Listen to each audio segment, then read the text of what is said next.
Hello viewers, నమస్తే. నేను doctor Maitreyi, fertility expert, founder and clinical head of Maitrisri fertility centre, Kukatpally, Hyderabad. ఈరోజు మనము సెమెన్ అనాలిసిస్ టెస్ట్ గురించి తెలుసుకుందాము, అంటే వీర్యకణాల పరీక్ష. సో ఈ సెమెన్ అనాలిసిస్ టెస్ట్ అనేది ఎంత అబ్స్టినెన్స్ తర్వాత ఇవ్వాలి అనేది ఫస్ట్ క్వశ్చన్. మినిమమ్ అనేది 2 రోజుల గ్యాప్ అయినా ఉండాలి. తర్వాత మ్యాక్సిమం అనేది 7 డేస్. 7 డేస్ కన్నా గ్యాప్ అనేది ఎక్కువగా ఉండకూడదు. ఎక్కువ గ్యాప్ ఉంటే డెడ్ స్పర్మ్స్ అనేవి ఎక్కువ అవుతాయి, అండ్ తక్కువ గ్యాప్ ఉంటే మనకి కరెక్ట్ అనేది వాల్యూస్ అనేవి రావన్నమాట, అండ్ వాల్యూమ్ అనేది కూడా సరిగ్గా రాదు. సో అందుకు మినిమం డ్యూరేషన్ అనేది 2, తర్వాత మ్యాక్సిమం అనేది 7.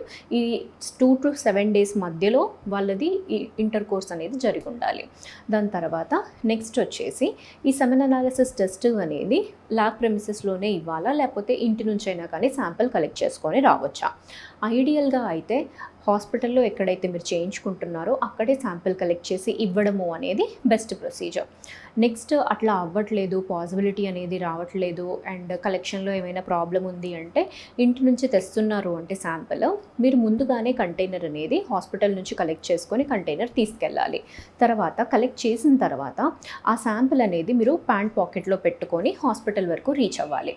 అండ్ డైరెక్ట్గా దాన్ని బయట ఎక్స్పోజ్ చేయకూడదు. కార్లో, బైక్లో పెట్టుకుంటే డ్యామేజ్ అనేది అవుతుందన్నమాట. నెక్స్ట్ వచ్చేసి ఆ డ్యూరేషన్ అనేది ఎంతసేపట్లో హాస్పిటల్కి రీచ్ అవ్వాలి.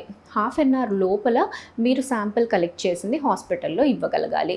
లేదు అంటే మళ్ళీ మనకి రీడింగ్ అనేది సరిగ్గా రాదు. తర్వాత వచ్చేసి ఇది ఇచ్చేసిన తర్వాత సెమెన్ అనాలిసిస్ అనేది స్టార్ట్ అవుతుంది. లిక్విఫాక్షన్ అనేది అయ్యాక మీరు ల్యాబ్ అసిస్టెంట్ అనేది నెక్స్ట్ చెక్ చేస్తారనమాట దీన్ని ఎలా ఉంది అనేది. సో ఇది చూసినప్పుడు దాంట్లో వాల్యూమ్ ఎంత ఉంది, దాని తర్వాత ఆ వాల్యూమ్లో ఉన్న కౌంట్ ఏంటి, నెక్స్ట్ దీన్ని మనము మైక్రోస్కోపిక్ ఫీచర్స్ అన్నట్టుగా చూస్తే దాని కలర్ ఎలా ఉంది, స్పెసిఫిక్ గ్రావిటీ ఎలా ఉంది, విస్కాసిటీ ఎలా ఉంది, ఇవన్నీ చెక్ చేస్తారు. తర్వాత వచ్చేసి ఎగ్జామినేషన్ చేస్తున్నప్పుడు 1 mlలో ఎన్ని స్పర్మ్స్ అనేవి ఉన్నాయి అనేది చూస్తారు. సో 1 mlలో మోర్ దాన్ 15 మిలియన్ అనేది ఉండాలన్నమాట. 15 మిలియన్ కన్నా తక్కువగా ఉంది అంటే కౌంట్ అనేది తక్కువ ఉంది అని అర్థం. తర్వాత వచ్చేసి కదలికలు అనేది యాక్టివ్గా వేగంగా ముందుకు వెళ్ళేవి 32% ఉండాలి, 32%. 32% లేకుండా తక్కువ ఉంది అంటే మొటిలిటీలో ఇష్యూ ఉంది అని అర్థం చేసుకుంటాం.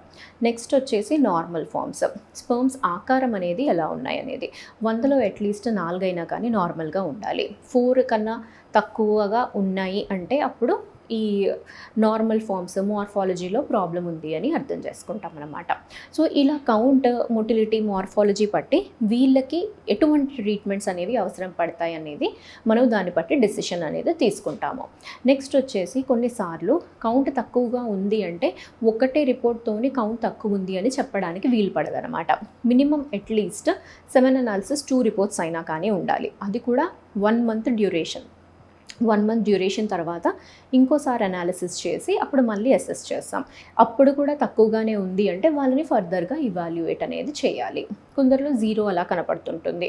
సో 0 అనేది ఉండడానికి రీజన్ ఏంటి అనేది మనం చూస్తే వాళ్ళు హార్మోన్ టెస్ట్లు అనేవి చేయాలి, తర్వాత వచ్చేసి బ్లడ్ టెస్ట్ చేయాలి, నెక్స్ట్ స్కానింగ్ చేయాలి. సో ఇవన్నీ మనం చేసినప్పుడు ఎక్కడ ఏ లెవెల్లో వాళ్ళకి ప్రాబ్లం ఉంది అనేది మనకి తెలుస్తుంది.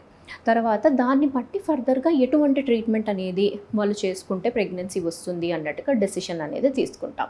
సో బేసిక్ ఒక సెమెన్ అనాలిసిస్ టెస్ట్ నుంచి మనము అది చేసేది చాలా చిన్న టెస్టే, బట్ దాని నుంచి వాళ్ళ కౌంట్, మొటిలిటీ పట్టి నార్మల్గా వాళ్ళకి అయ్యే ఛాన్సెస్ ఉన్నాయా, లేకపోతే వాళ్ళ సెమెన్లో ఏదన్నా ప్రాబ్లం ఉందా, ఇన్ కేస్ ప్రాబ్లం ఉంది అంటే ఏ లెవెల్లో ఉంది, అండ్ దానికి ఎటువంటి ట్రీట్మెంట్స్ అనేవి చేసుకోవాల్సిన అవసరం ఉంటుంది అనేది, ఇవన్నీ మనకు ఒక ట్రీట్మెంట్ ప్లాన్ అనేది వస్తుంది.